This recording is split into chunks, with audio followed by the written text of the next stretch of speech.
শুধু দর্শক বন্ধু, আপনারা দেখছেন একে নিউজ বাংলা। হাতে গোনা কয়েকটা দিন বাকি রয়েছে, তার মধ্যে কিন্তু ঈদুল আজহার অর্থাৎ কুরবানির ঈদ শুরু হবে। আর ইতিমধ্যে আপনারা জানেন যে 26শে বিধানসভায় মমতা ব্যানার্জি সরকারের পতন ঘটেছে। ভারতীয় জনতা পার্টি সরকার, বিজেপি সরকার পশ্চিমবঙ্গে ক্ষমতা এসেছে। আর 4 তারিখে শপথ নেওয়ার পরে তারা কিন্তু এই গো হত্যা থেকে বিরত থাকতে বিভিন্ন রকম নিয়ম নির্দেশ চালু করছেন। যেগুলো অনেক পুরনো নিয়ম, সেগুলোকে হয়তো পালন করা হতো না, বর্তমানে যে সেই নিয়মগুলোকে বিজেপি সরকার পশ্চিমবঙ্গে লাগু করছেন। তাতে করে দেখা যাচ্ছে যে কুরবানি দেওয়া মানুষের পক্ষে অসম্ভব হয়ে যাচ্ছে। কিন্তু বেশ কিছু মানুষ তারা পশু পালন করে তাদের জীবন জীবিকা নির্বাহী করে। হঠাৎ করে এই যে সরকারের নির্দেশ, সেই নির্দেশে কিন্তু এই পশু পালনকারী তারা কিন্তু ব্যাপকভাবে ক্ষতির মুখে পড়ছেন। বেশ কিছু মানুষ বলছেন যে অন্তত এইবারের জন্য মানুষকে সতর্ক করে নিয়মটাকে শিথিল করে এবারের মতো ছাড় দেওয়া উচিত বলে কিছু মানুষ মনে করছে। তাতে করে বেশ কিছু পশু পালনকারী যারা রয়েছে তারা কিন্তু ক্ষতির হাত থেকে তারা কিন্তু বেঁচে যাবে। তা না হলে কিন্তু বেশ কিছু মানুষ অসহায় হয়ে পড়বে। এই প্রসঙ্গে মাওলানা আমানুল্লাহ সাহেব তার মত কি পোষণ করলেন, শোনাবো আপনাদের। দেখেন, এই বিষয়টা হাইকোর্টের একটি আইন আছে, বিভিন্ন রাজ্যে বিভিন্নভাবে এই আইনটাকে লাগু করেছে। আমরা জানি 1950 সালে একটি আইন হাইকোর্ট থেকে এসেছে, যে আইনে বলা আছে, খুব স্পষ্টভাবে বলা আছে যে গরু 14 বছর বয়স হতে হবে এবং সরকারি সার্টিফিকেট নিতে হবে ডাক্তারের মাধ্যমে। সাথে সাথে সে আইনেই বলা রয়েছে যে সরকারি যে কসাইখানা আছে সেখানে গরুটাকে জবাই করতে হবে। আইনটাকে মান্যতা দেওয়া আমাদের প্রত্যেকের জন্য কর্তব্য। কিন্তু এখানে একটা প্রশ্ন আসে, বর্তমান আমাদের যে উৎসব, আমাদের ঈদুল ফিতর, ঈদুল আজহায় আমরা কুরবানি করি।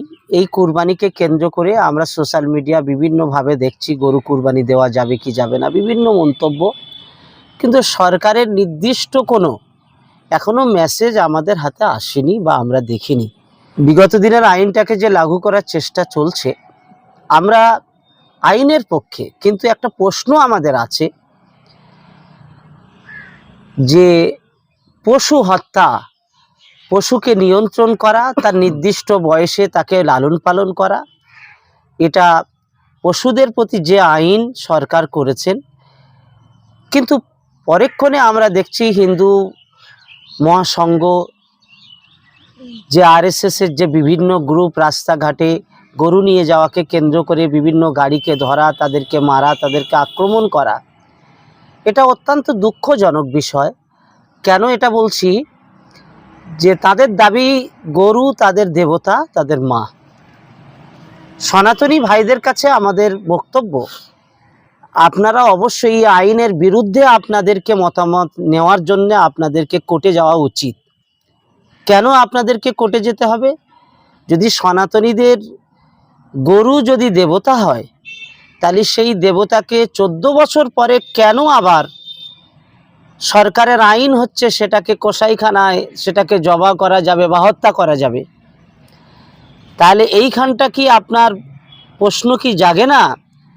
একটা দেবতাকে 14 বছর পর্যন্ত লালন পালন করবে, তারপরে সেই দেবতাকে হত্যা করা হবে? নিশ্চিতভাবেই এটা কখনোই একটা দেবতার সম্মান থাকতে পারে না। সেজন্যে আপনারা কে গরু কিনে নিয়ে যাচ্ছেন, কেউ কে যাবে না, এ বিষয়টা না দেখে আপনার দেবতার সম্মান বাঁচানোর জন্যে এই বাংলায় যে সংস্কৃতি আছে, যে ভ্রাতৃত্ব আছে, সেই ভ্রাতৃত্ব বজায় থাক। আপনারা কোর্ট থেকে একটা আইন করুন যে আমাদের এটা দেবতা, সেজন্যে 14 বছর পরেও এটা কুরবানি করা যাবে না। এটা আমাদের উচিত বলে মনে করি, আপনাদের উচিত হবে বলে আমি মনে করি। আপনারা সেটা করবেন। সাথে সাথে বাংলার সকল আপামার মুসলিম ভাতৃবৃন্দকে বলবো যে কুরবানি করা সাহেবে নেশাবের জন্য ওয়াজিব। আপনারা কুরবানি করুন, অবশ্যই সরকারি নির্দেশনা মেনে কুরবানি করুন। যে নির্দেশনা এসছে এই নির্দেশনার উপরে আপনারা দাঁড়িয়ে থাকুন। আপনারা বিডিও অফিসে বা থানাতে যান, যে 14 বছরের গরু হতে হবে সেটা যদি পাওয়া যায় তাহলে সেই গরু নিয়ে আপনি যান, ওখান থেকে সার্টিফিকেট গ্রহণ করুন।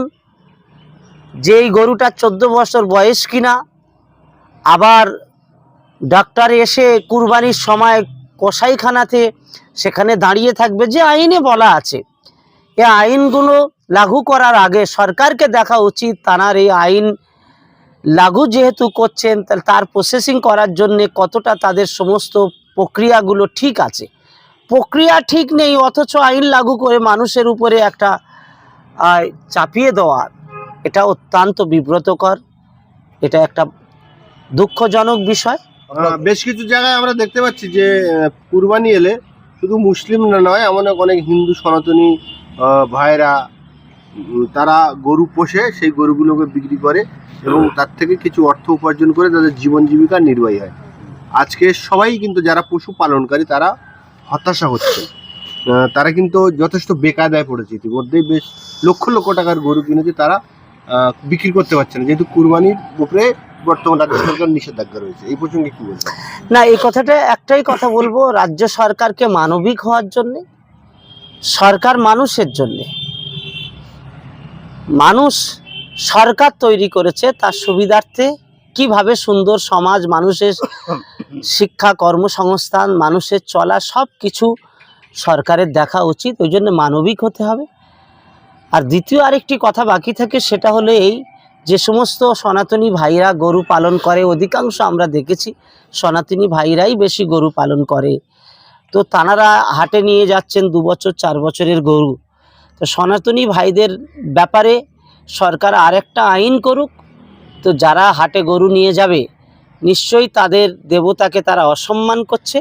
তো এই অসম্মান করার জন্যে কি আইন হয়, কুরবানি দিলে যদি, হত্যা করলে যদি সেখানে 6 মাসের জেল হয়, তো যারা বেচতে যাচ্ছে ওদের অন্তত 12 বছরের জেল হওয়া উচিত, আমি এটা মনে করি। সেই আইনটা করা উচিত, সনাতনী ভাইরা তাহলে সাবধান হবে, তাদের দেবতাকে মর্যাদা দেবে। ভারতবর্ষ বিশ্বে বাজারে গোমাংস রপ্তানিতে 3 নম্বর স্থান অধিকারী।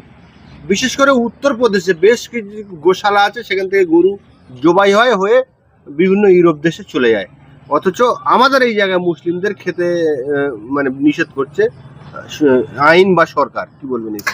এটা অত্যন্ত একটা ষড়যন্ত্র, চালাকি চলছে। আমার এ বিষয়ে যদি আমার মনে হয়, আসলে সরকার গরিবদের শেষ করে দিয়ে এই গরুগুলো নিয়ে এই সমস্ত এক্সপোর্ট করার জন্য বড় বড় কোম্পানিদের হাতে তুলে দেওয়ার একটা প্রক্রিয়া চালু করার চেষ্টা করছে, যে আরও দাম কম পাবে, তারা বিদেশে রপ্তানি করতে পারবে এবং এর থেকে সরকার মুনাফা লাভ করবে। যদি তাই না হতো তাহলে ওগুলোকে তো আগে বন্ধ করা উচিত এবং সনাতনী ভাইরা যারা গোরক্ষা কমিটি, তাদের বিরুদ্ধে আন্দোলন করা উচিত। তারা তাদের বিরুদ্ধে যখন আন্দোলন করছে না, তাহলে এটা ভাবতে হবে এটা দেশের একটা ষড়যন্ত্র ছাড়া আর কিছু মনে করছি না। হঠাৎ করে যেই সরকারের নির্দেশনামা জারি হয়েছে, এতে করে কিন্তু বেশ কিছু পশু পালনকারীরা অস্বস্তিতে পড়ে গেছে। সরকারকে অন্তত এই বছরটা শিথিল করে পরবর্তী বছরের জন্য নির্দেশ জারি করলে ভালো হয় কি না, সেটা আপনি কি মনে করেন? এটা আমি নতুন সরকার যখন এসেছে, আশা করছি সরকার রাজ্যটাকে সুন্দরভাবে পরিচালনা করবেন, এটা আশা রাখছি। এবং মানুষের সুবিধা আর কল্যাণের জন্যে, যেহেতু দীর্ঘ শত শত বছর ধরে চলে আসছে একটা প্রক্রিয়া, এটা গরু পালন করা, এটা একটা ব্যবসায় অনেকজন ব্যবসা হিসাবে নিয়েছেন। তাদের বিশেষ করে এর দ্বারা কন্যা বিবাহ দেওয়া, ঘর বাড়ি বাঁধা, বিভিন্ন রকম সুবিধা তারা নেয়। তো সেজন্য সরকারকে মানবিক হয়ে বর্তমান সময় এইবারের জন্য অন্তত একটা নির্দিষ্ট রুলস চালু করে ছাড় দেওয়া উচিত, না হলে মানুষ অত্যন্ত ভেঙে পড়বে।